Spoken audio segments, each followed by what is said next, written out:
பார்க்க போகிற salad recipe வந்து கொண்டக்கடலையும் பீனட்டும் வச்சு எப்படி பண்ணுறது அப்படின்னு தான் பார்க்க போகிறோம்.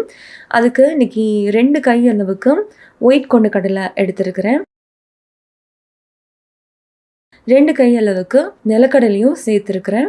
இப்போ இது நல்லா வாஷ் பண்ணிவிட்டு தண்ணி சேர்த்து நல்லா ஒரு 8லேருந்து 9 மணி நேரம் கண்டிப்பாக ஊறணும்.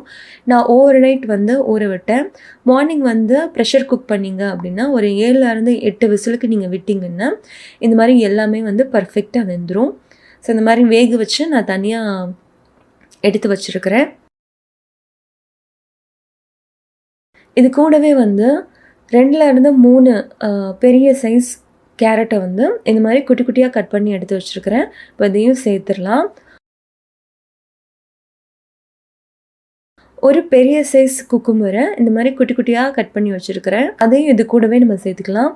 உப்பு இதுக்கு தேவையான அளவு, மிளகு பொடி கொஞ்சமாக சேர்த்துக்கோங்க.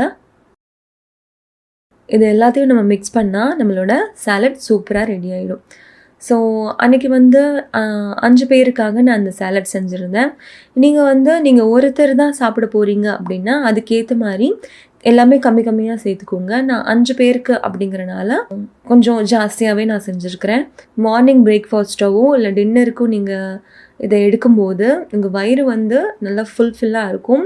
இதுக்கப்புறம் வந்து நீங்கள் சாப்பிட்ணும் அப்படிங்கிற ஒரு தாட் வந்து உங்களுக்கு மறுபடியும் பசிக்காது. ஸோ இதுவே வந்து உங்களுக்கு கண்டிப்பாக வயிறு ஃபுல்லான மாதிரி இருக்கும். ஸோ அன்றைக்கி மார்னிங் தான் நாங்கள் எல்லாருமே இதை எடுத்துக்கிட்டோம். ரொம்ப சூப்பரான ஒரு சாலட் ரெசிபி. ஸோ நீங்களும் கண்டிப்பாக இதெல்லாம் ட்ரை பண்ணி பாருங்கள். நீங்கள் ஒருத்தர் அப்படின்னா அதுக்கேற்ற மாதிரி அளவுகளையும் கம்மி பண்ணிக்கோங்க. நான் வந்து இந்த பவுலில் வந்து பாதி பவுல் அளவுக்கு நான் எடுத்துக்கிட்டேன்.